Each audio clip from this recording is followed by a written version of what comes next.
सवाल जब भी नबी के दुश्मन करेंगे सुन्नी के आलिमों से, तो नजदियों का वहाबियों का, तो नजदियों का वहाबियों का बरेली वाला जवाब। अस्सलामु अलैकुम रहमतुल्लाह ताला व बरकातुहू। मेरे सलाम का जवाब वफादार रसूल दे।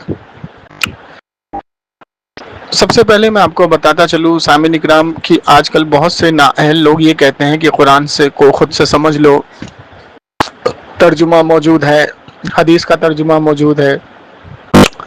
लेकिन एक बात वो छुपाते हैं कि हुजूर अलैहिस्सलातु वस्सलाम की हदीस मुबारका है तिरमिजी शरीफ के अंदर कि अल्लाह के रसूल ने फरमाया, जिसने कुरान को बिना इल्म के पढ़ा और उसमें अपनी तरफ से ज़ात फिर राय चलाई, यानी उसकी अपने आप से तफसीर की, अपनी ज़ात चलाई, अपनी राय चलाई, तो वो अपना ठिकाना जहन्नम में करे।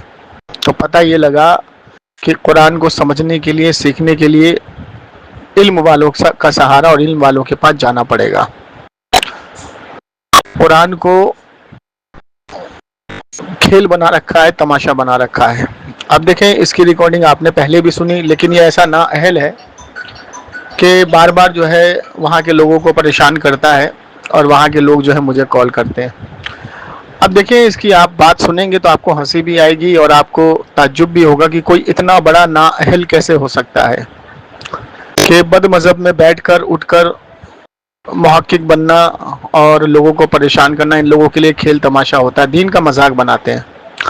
अब देखें रिकॉर्डिंग के आखिरी में इसने सूरह बकरा की आयत नंबर 259 कोट की और उसमें अपनी ज़ात और अपनी राय चलाई। जब मैंने इसको ये कहा कि इस आयत के अंदर क्या वजह थी कि अल्लाह ने उनको 100 साल सुलाया, तो कहता नहीं 100 साल सुलाया तो फिर जब वो उठे तो उनको यही नहीं पता कि मैं कितने साल सो रहा, कितने साल रहा। तो उनको जब अपना नहीं पता अंबिया को, तो दूसरों का क्या पता होगा। माज़अल्लाह। देखिए इस्तदलाल देख लीजिए, जबकि अल्लाह ने उनको आजमाइश के तौर पर, जबकि उन्होंने ये कहा कि अल्लाह तो मरने के बाद कैसे जिंदा करेगा, तो अल्लाह ने ये दिखाने के लिए उनको 100 साल सुलाया, ठीक है, और 100 साल के बाद उठाया। तो ये अल्लाह की मर्जी है, अल्लाह की ज़ात है कि वो जिसको इल्म देना चाहे दे, ना देना चाहे ना दे। लेकिन ये ख़ास है, अल्लाह का खासा है। और इससे इस्तदलाल कर लेना कि बाकी अंबियाओं को या बाकी औलियाओं को अल्लाह ने इल्म नहीं दिया है, तो उसके लिए भी पुख्ता दलील चाहिए अल्लाह की। जैसे ये आयत के अंदर अल्लाह ने उनको 100 साल मौत दी, तो यहां से वाज़ेह हुआ कि अल्लाह ने खुद उनको इल्म नहीं दिया, ठीक है। और जिसको इल्म दिया उसको ऐसा इल्म दिया कि कुरान के अंदर सूरह नमल के अंदर मौजूद है कि अल्लाह के वली ने बिल्किस का तख्त खींचा, वहीं से बैठे बैठे सुलेमान अलैहिस्सलाम ने वहीं से बैठे बैठे देखा। तो जिसको इल्म दिया उसके बारे में जब तक पुख्ता दलील मौजूद ना हो उनके नाम के साथ, तो हम ये नहीं कह सकते अल्लाह ने उनको इल्म नहीं दिया। अच्छा, उसके बाद अगर कुरान की आयत के अंदर अल्लाह ने खुद से मना किया होता तो कोई बात दलील बड़ी बनती, लेकिन अल्लाह ने अपने नबी से फरमाया, नबी तुम कह दो कि ना तो मैं कल की बात को जानता हूँ और ना मेरे पास कोई खजाने हैं। तो अल्लाह अगर कहता तो ये मोहर बन जाती, लेकिन अल्लाह ने अपने हबीब से कहा। और आप सल्लल्लाहु अलैहि वसल्लम ने हदीस में फरमाया कि मुझे तमाम जहानों के खजाने दिए गए हैं और मैं यहाँ से अपने हौज़े कौसर को देख रहा हूँ, मैं दुनिया को ऐसे देखता हूँ कि मेरे हाथ की हथेली। तो जब अल्लाह ने इल्म दे दिया तो अब हम ये नहीं कह सकते उनको ये पता नहीं, उनको ये पता नहीं। तो ये जाहिल कौम है। अब जो ख़ास और महदूद है उससे इस्तदलाल कर रहे हैं पूरे अंबिया का, पूरे औलिया का। अब देखें, ज़ात फिर राय अपनी कुरान में चला रहे हैं तो क्या होगा ऐसे लोगों का। अल्लाह की पनाह। रिकॉर्डिंग को सुने, ज़्यादा से ज़्यादा शेयर करें, दुआ में याद रखें। अस्सलाम वालेकुम रहमतुल्लाह। लूँ मैं कॉलिंग पे? इसको चैन नहीं मिला अभी। हाँ लो, कॉलिंग पे ले लो इससे। ये मेरी रिकॉर्डिंग कर रहा है, मैं सब मुझे बात घुमा घुमा के मैं ये कह रहा हूँ बस मैं तू मुझे कमेंट करिए, मैं अकीदे पे टॉपिक पे बात कर, एक टॉपिक पे बात करिए, मुझे बात घुमा घुमा के मैंने कह दिया मैं आलिम दीन नहीं हूँ। लो मैं इससे बात करो। लो आप जिस व्यक्ति हेलो हाँ हेलो हेलो हेलो आलिम साहब खैरियत है? अब मैं कह रहा हूँ चैन नहीं पड़ा अभी आपको? ना ना आलिम साहब, उस दिन थोड़ा सा बदजुबानी हो गई थी दोनों तरफ से, तो ना बात थोड़ी सी बढ़िया वाली क्लियर हो नहीं पाई, क्योंकि कुछ जैसे ना इत्तेफाकी है या कुछ कंफ्यूजन है उसको दूर किया जाए कुरान और सुन्नत की रोशनी में, है ना। अच्छा, पाक साफ हो? हाँ। पाक साफ हो? हाँ आलिम साहब, मैं तो बस इशा पढ़ने जा रहा हूँ, मगरिब पढ़ के बैठा हुआ था, इशा थोड़ा लेट गुस्ल पढ़ता हूँ। करते हो? आपका पता नहीं पाक साफ हो या नहीं। मैं कह रहा हूँ गुस्ल करते हो? बिल्कुल करते हैं। गुस्ल के सुन्नत वाजिब फर्ज क्या है? अरे आलिम साहब देखो, ये बात है, कोई इसमें नहीं मालूम? देखिए मालूम है या नहीं ये मसला अलग है, मुझे तो जो बात है पूछनी तो है मुझे ये पाक बता साफ कैसे दीजिए। हो गए आप? देखो आलिम साहब, यार ये तो कोई ठेकेदारी तुम्हारी है कि तुम बार बार तुम ही सवाल करोगे, हमारे एक सवाल का जवाब नहीं दोगे, ये तो गलत बात है यार। आलिम देखिए, आलिम चलो एक छोटे से सवाल का जवाब हमारा दे दो, फिर हम तुम्हारे सवाल का जवाब देंगे। आलिम तो आप है ना भाई सुनो ना, सुनो, इत्मीनान से बात करो। एक छोटे से सवाल का जवाब हमारा भी तो दे दो। और मेरी बातों का जवाब नहीं देंगे तो लोग कहेंगे भाई आलिम साहब जवाब नहीं दे रहा। मैं कोई मतलब सुनिए, आप हमसे सवाल करने थोड़ी, आप तो हमसे बहस करने आए। नहीं, मैं उस टाइम बहस में अगर हमारे पास कोई हमारा दोस्त आएगा हमसे सवाल करेगा तो हम बताएंगे। हाँ आलिम साहब, मैं उस टाइम बहस करने नहीं आया था। आलिम साहब बोल रहे हो या साहब बोल रहे हो, क्या बोल रहे हो? आलिम साहब। साहब नहीं होता, साहेब होता है। साहेब होता है, साहब होता है, जो भी समझे, आलिम साहेब। हाँ, मैं जो है ना उस टाइम भी नहीं बहस करने आया था, मैं तो कुछ तो छोटा सा सवाल मैंने किया, गुस्ल के फर्ज वाजिब सुन्नत क्या है बता दीजिए, बड़ी मेहरबानी होगी।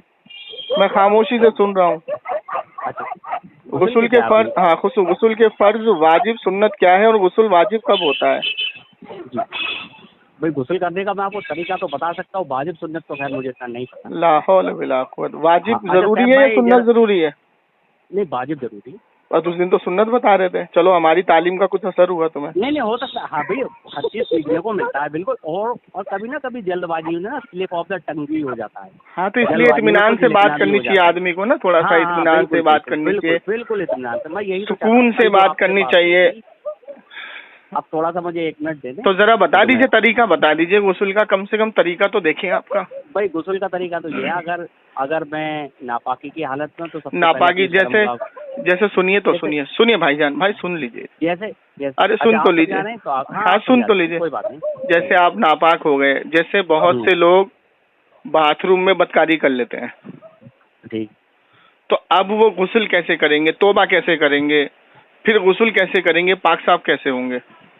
जैसे आपने भी किया होगा बदकारी, ऐसा नहीं किया होगा? अल्लाह खैर, मैंने नहीं कहा खैर। तो कैसे पाक साफ होंगे, कैसे तौबा करेंगे? क्योंकि नापाकी हालत में कुरान की आयत तो पढ़ेंगे नहीं, तौबा कैसे करेंगे और वो नापाकी दूर कैसे करेंगे? कुरान हदीस से थोड़ा सा हमें बता दीजिए।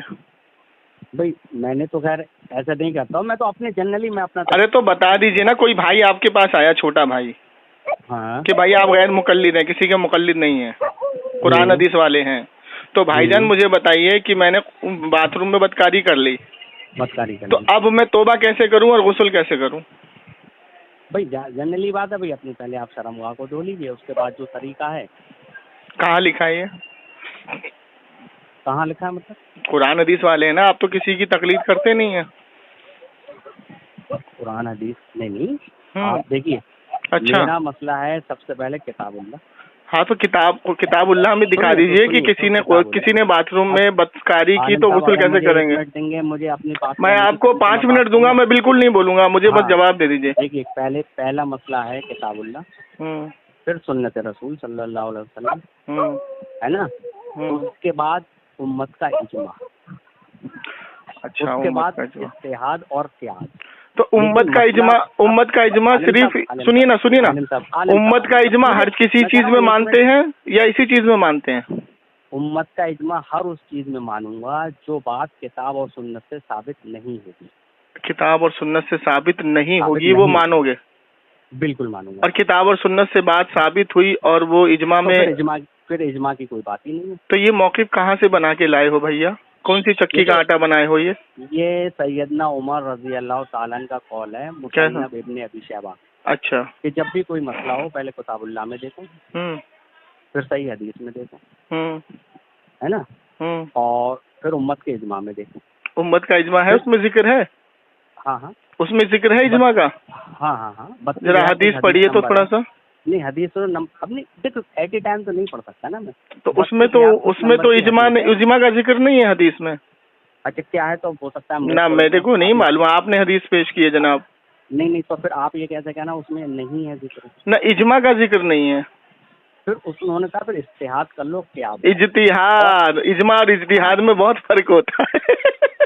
इजमा के बाद इज्तिहाद कहा। इजमा के बाद इज्तिहाद नहीं होता, इज्तिहाद और कियास कर लो उन्होंने ये। हाँ तो अच्छा आप मुझे बताइए जनाब आपने कहा इजमा में देखेंगे, तो इजमा का जिक्र कुरान हदीस में दिखाइए हमें। आप किताबुल्लाह वाले हैं ना? अरे भाई कि अल्लाह ने फरमाया हो ऐ ईमान वालो इजमा की बात मान लेना, या रसूलुल्लाह ने फरमाया हो कि इजमा की बात मान लेना? सैयदना उमर का कॉल है तो पता नहीं तो वो इज्तिहाद करना, आप मुजतहिद हैं। इज्तिहाद कौन करता है? मुजतहिद करता है ना। मैं मुजतहिद थोड़ी नहीं। हाँ तो फिर इज्तिहाद मुजतहिद कर, मुजतहिद के लिए हदीस है, आपके लिए थोड़ी है। एक हदीस है कि मेरी उम्मत पूरी गुमराही पे जमा नहीं, और इसका सबको पूरी उम्मत का जो भी कहलवाने वाले गुरु हैं उम्मत का, मेरी उम्मत गुमराही पर जमा नहीं होगी। तो आप दूसरे पे शिर्क का फतवा कैसे लगा रहे हैं जब हुजूर की हदीस पढ़ रहे हैं? तो आप गुमराह भी बता रहे हैं। गुमराही पर यहाँ पर क्या मुराद है हुजूर की? उम्मत क्या गुमराही में मुब्तला नहीं हो रही? कादियानी गुमराह नहीं हुए, शिया गुमराह नहीं हुए? हुजूर ने यहाँ पे क्या मौक़िफ़ दिया है? उम्मत से मुराद कौन है?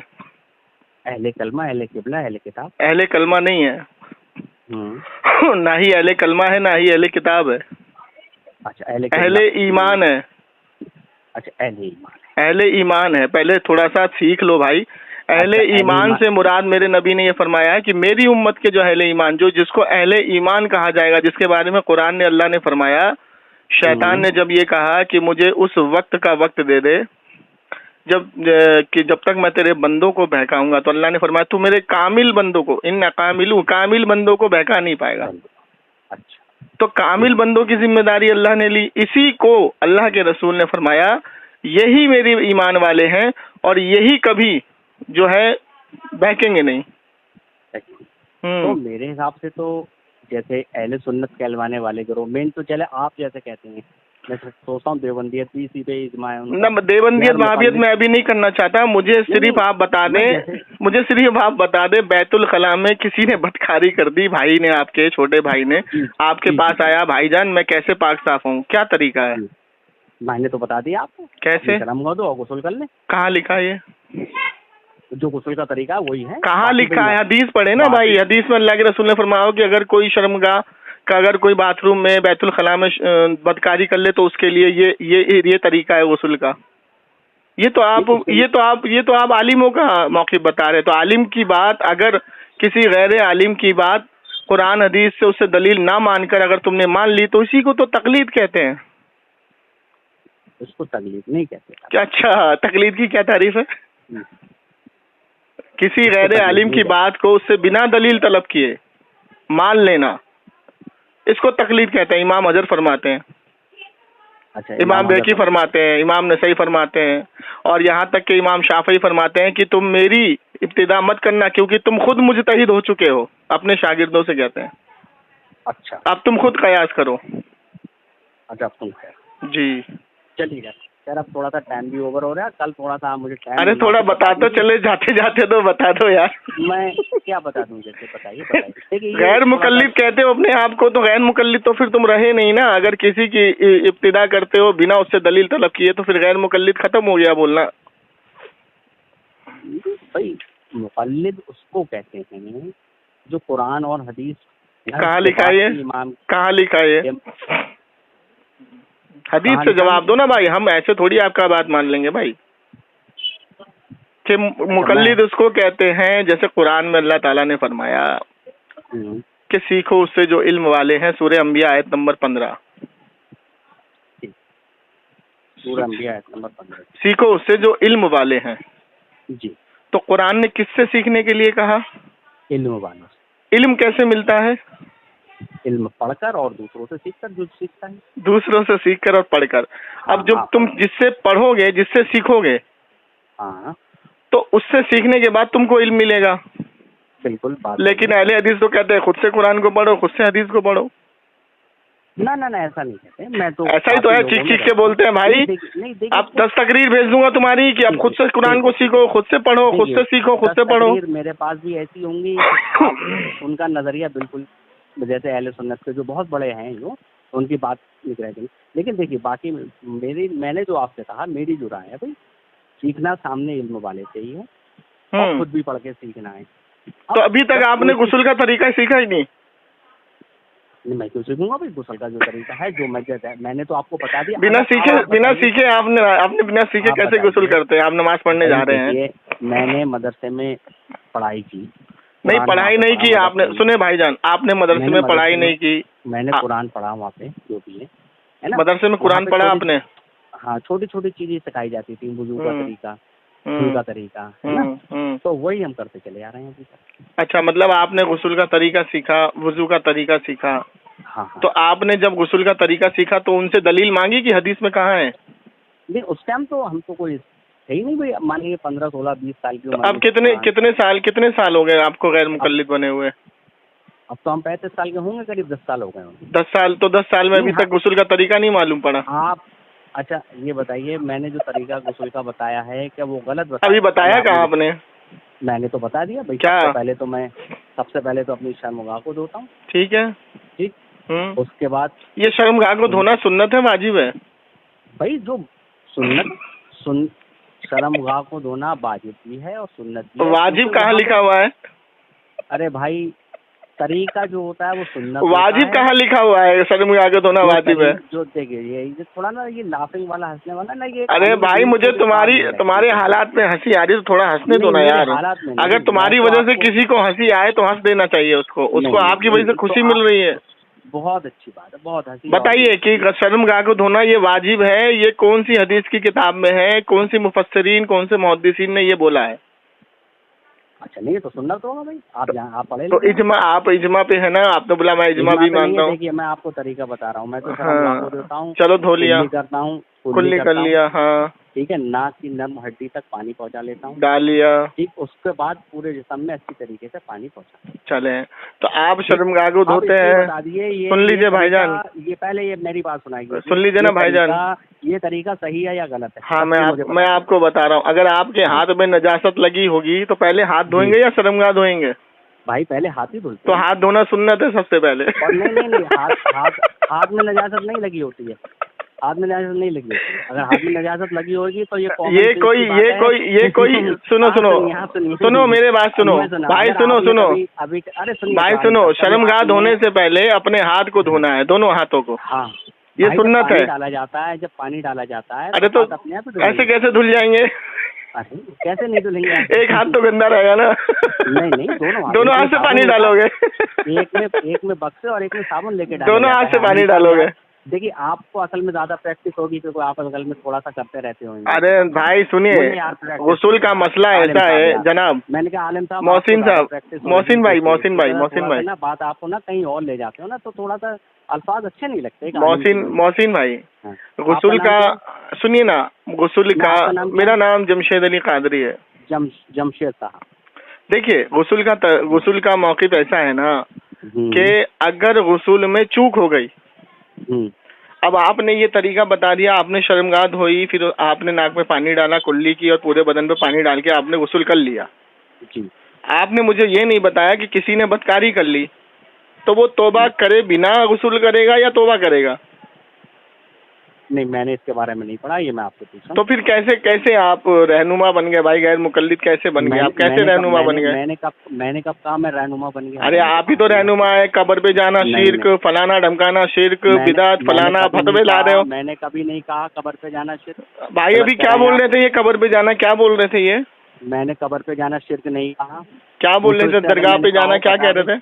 नहीं, मैंने दरगाह पे जाना शिर्क कहा है। पूछो इसका क्या बोला है? क्या बोला है? दरगाह पे जाना क्या है? मैंने कहा था मैंने ये कहा था कि गैरुल्लाह की इबादत शिर्क है। अरे गैरुल्लाह की इबादत कौन करता है? अरे आप आलिम साहब, मुझे पूरा क्वेश्चन तो कर लीजिए। हाँ, मैंने ये पूछा था गैरुल्लाह की इबादत शिर्क है? बोले हाँ शिर्क है।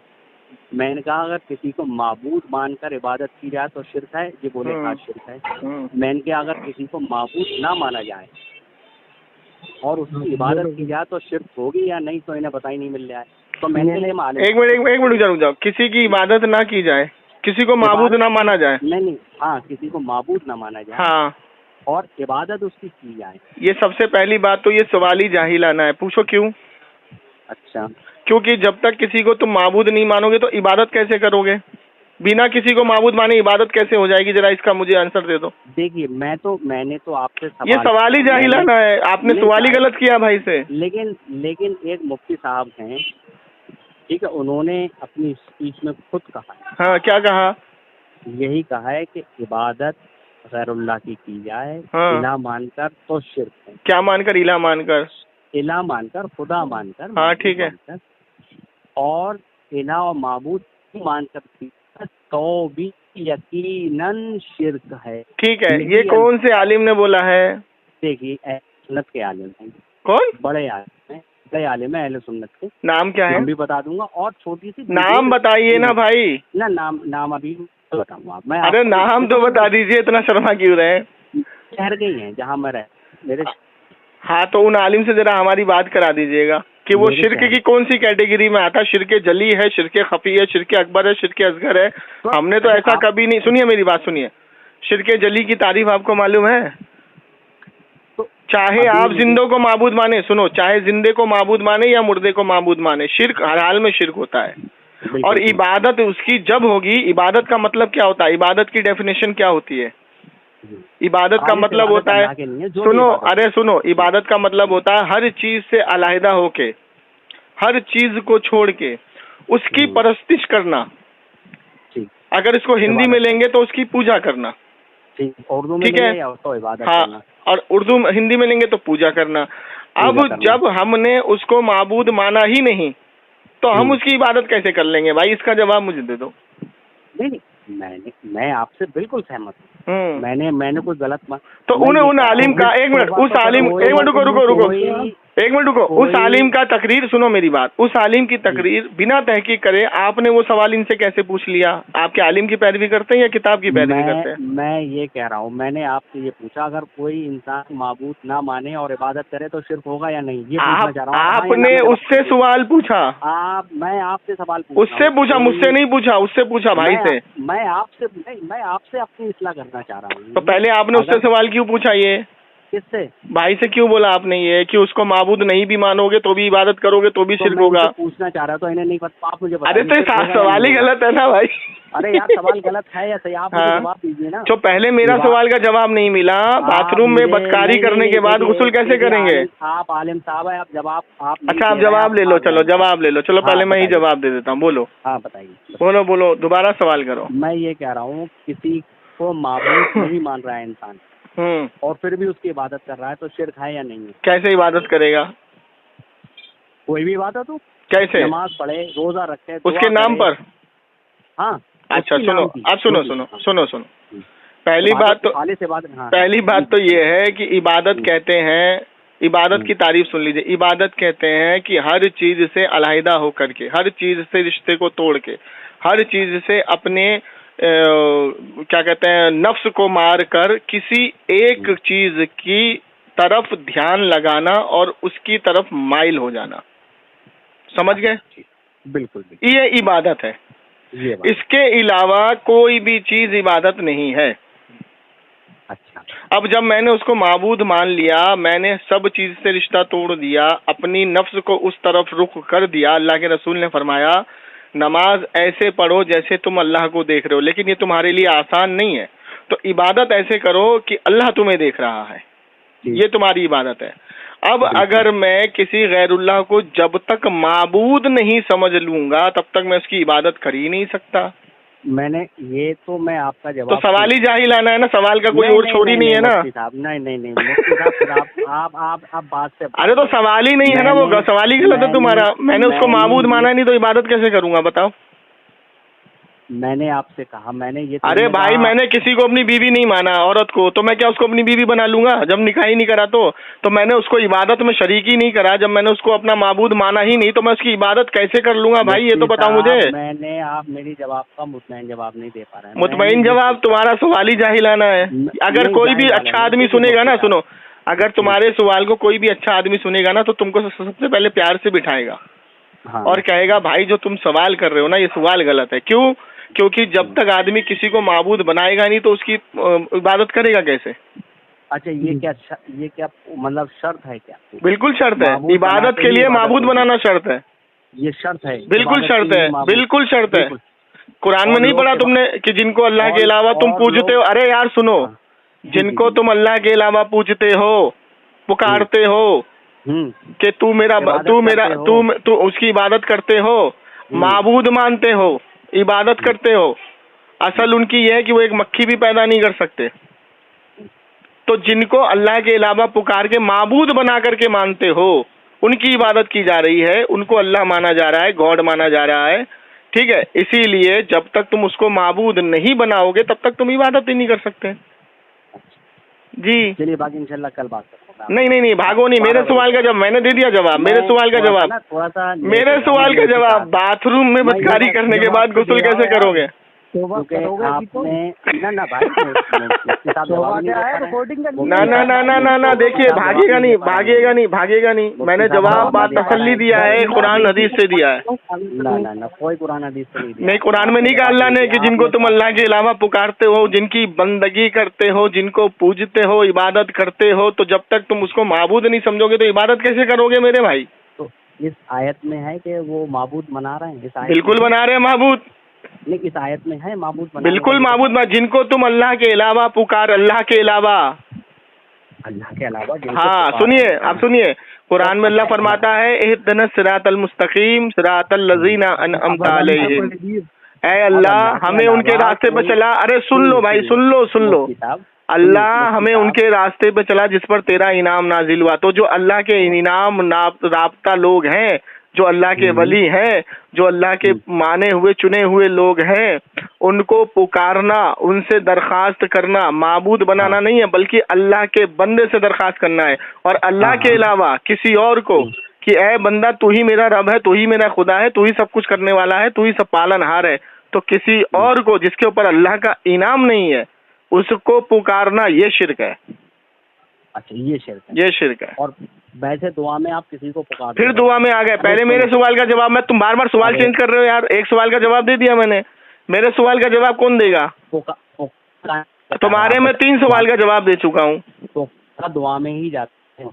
अभी दुआ की बात बाद में करना, पहले मेरे सवाल का जवाब। ये दूसरा सवाल हो जाएगा। नहीं, पहले सवाल का जवाब हो गया, मेरे सवाल का जवाब दे के जाओ, फिर तुम कल बात करना मुझसे। कल कर लेना, ठीक है?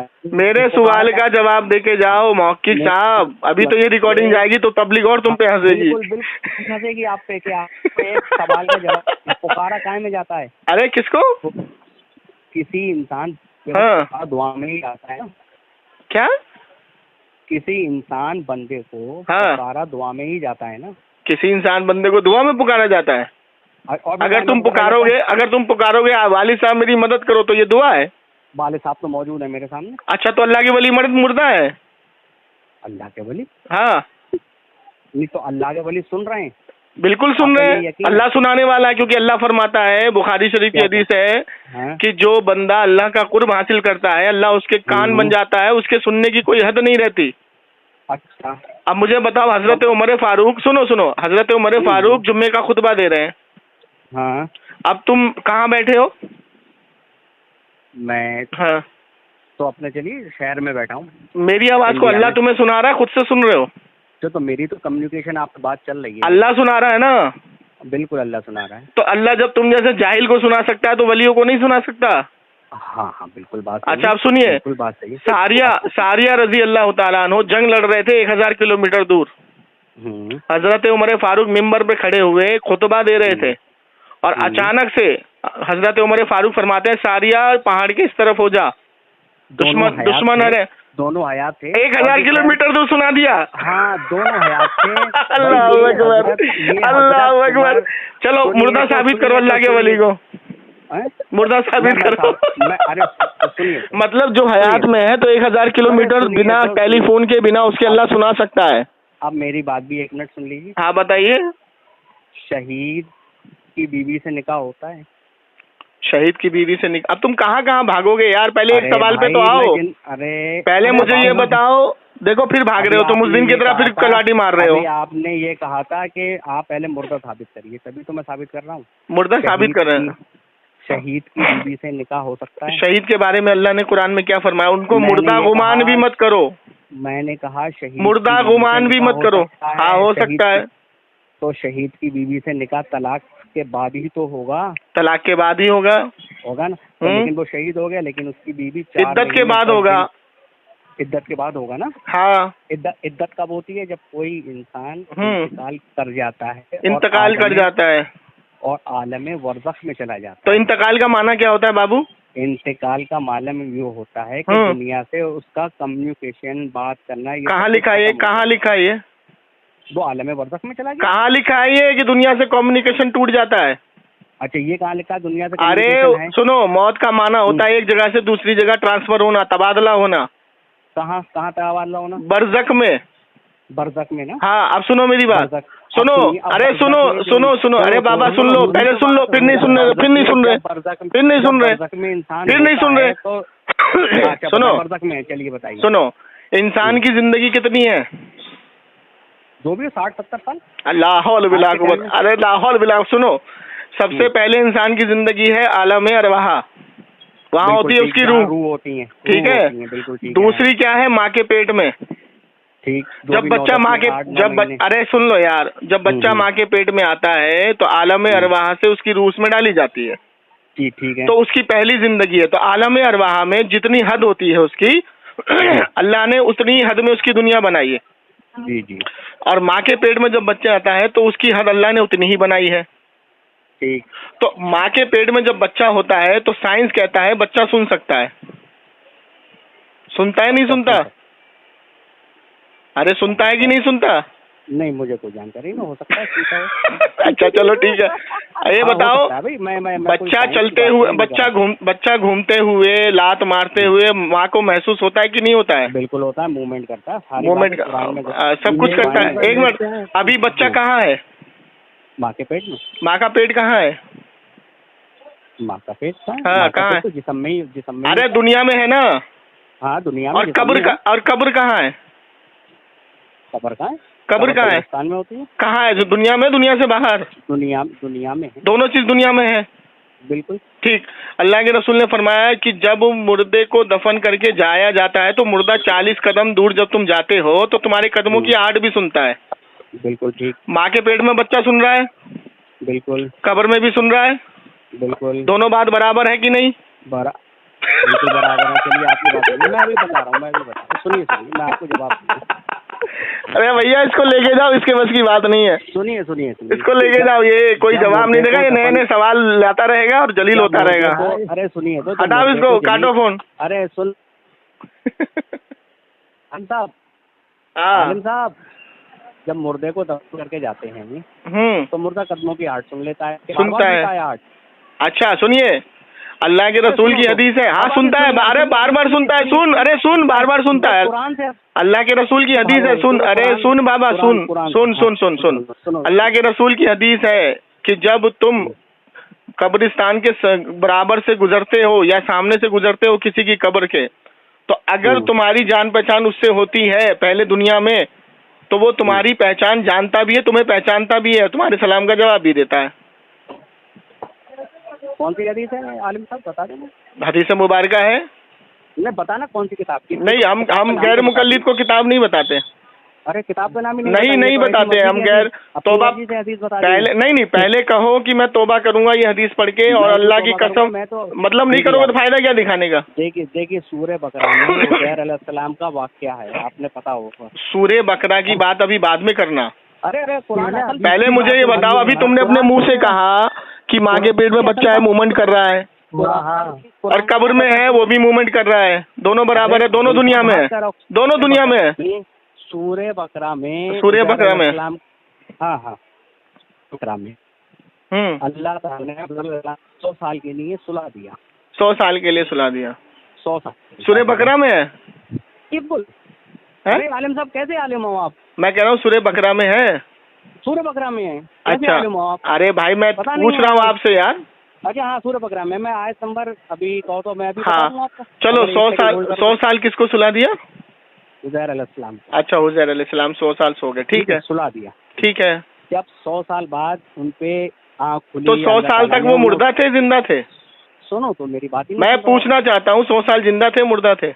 भाई मेरी बात, जब इंसान सो जाता है हाँ हाँ तो मुर्दा नहीं है, वो जिंदा ही है, जिंदा है, सोया हुआ इंसान। हाँ अच्छा, अब मेरी अच्छा तो 100 साल तक सुला दिया अल्लाह ने। सुन लो पहले बात सुन लो, पहले बात सुन लो। अल्लाह ने 100 साल सुला दिया। हाँ हाँ तो अब वहाँ पर अरे सुन तो लो, अरे ए बाबा सुनो ना, 100 साल अरे सुन तो लो, मेरी तो सुन लो। 100 साल अल्लाह ने सुला दिया, 100 साल अल्लाह ने सुला दिया, तो हजरत ने क्या बोला था जो अल्लाह ने ये इम्तिहान लिया उनका, क्या बोला था उन्होंने? उनके सामने फिर खाना, अरे उन्होंने क्या बोला था, उन्होंने क्या बोला था? पूरी एक्सप्लेन तो करने दीजिए। अगर सुनो, अरे पूरी एक्सप्लेन मैं करता हूँ ना, सुनो। उन्होंने अल्लाह से कहा था, ए अल्लाह तू मुर्दों को जिंदा कैसे करेगा, मरने के बाद तू जिंदा कैसे करेगा, तो कब्र से कैसे उठाएगा? उज़ैर अलैहिस्सलाम ने नहीं बोला था ये, आपने इसका मतलब सूर्य बकरा पढ़ी नहीं है। अरे भाई सुन तो लो ना सबर तो करो ना सबर तो मैं कर रहा हूँ। ये सूर्य बकरा में, अरे भाई तफसीर नहीं सुनोगे कुरान की कि क्यों सुलाया था अल्लाह ने 100 साल? मैं तफसीर की 100 साल क्यों सुलाया था अल्लाह ने, क्या वजह थी? सुलाया वो क्या वजह क्या थी? वजह क्या थी? 100 साल तक आप सोते रहे, क्या वजह क्या थी सुलाने की? दुनिया में क्या? अरे सुलाने की वजह क्या है? अरे सुलाने की वजह क्या थी? अरे वजह कुछ भी हो, क्या थी वजह? और उनके साथ कौन कौन सोया था? साहब आपको सूर्य बकरा की आयत नहीं पता है? मैं कह रहा हूँ क्या वजह थी सुलाने की? अरे वजह कुछ भी हो, इससे क्या मतलब? अरे यार ये लोग कुरान को खुद से समझेंगे। तिरमिज़ी शरीफ की हदीस, अल्लाह के रसूल ने फरमाया, जिसने कुरान को बिना इल्म के पढ़ा और अपनी जात फिर राय चलाई, अपना ठिकाना जहन्नम में करे। बिल्कुल भाग बात। तो ये बताइए तो क्यों सुलाया था? अरे सुलाए वजह क्या थी? नहीं पहले ये सुनिए, जब जो 100 साल तक सोते रहे, हाँ ठीक है, 100 साल के मतलब बीच का पीरियड उन्हें पता ही ना था क्या हुआ मेरे साथ। चलो ठीक है, अगर उनको सुनो उनको बीच का पीरियड, अरे सुन तो लो यार, तुम्हें कैसे पता? कुरान में लिखा है कि उनको बीच का पीरियड नहीं मालूम हुआ। आपकी ये बात होती है, आप लोगों की बात यही होती है, आप बात काटते हो। अरे तुम जवाब ही नहीं दे रहे। जब 100 साल एक अंबिया इकराम को नहीं पता। क्या नहीं पता? 100 साल कहाँ लिखा है कि उनको नहीं पता था? बिल्कुल, वो कह रहे हैं मुझे कुछ नहीं पता, और ये सामने उनके एक मिनट तुम ये कह रहे हो कि उन्होंने ये कहा कि मुझे कुछ नहीं पता, तो तुम भी उनके साथ कहोगे कि उन्हें कुछ नहीं पता? किसे भाई? कुरान कह रहा है, कुरान कह रहे हैं। अभी आयत मुहक्कम में मुतशाबिहात है। अरे अब आप इस बात में मत। अब सुनो मेरी बात सुनो, अब सुनो। अरे भागना नहीं, सुनो, भागना नहीं सुनो, अल्लाह के रसूल ने फरमाया तिरमिज़ी शरीफ की हदीस की, जिसने कुरान को बिना इल्म के पढ़ा, सुनो, जिसने कुरान को बिना इल्म के, बिना समझ के उसकी तफसीर करने की कोशिश की या की, अपना ठिकाना जहन्नम में करे। तो तुम तो जहन्नम ही हो गए कुछ हदीस के मुताबिक। कॉल काट गया हजरत। मैंने इसी मारे से एक टॉपिक पे बात करने के लिए बोला, मुझसे पूछा यार, मैं आलिम का आपसे बात। एक मिनट रुको जरा, एक मिनट रुको।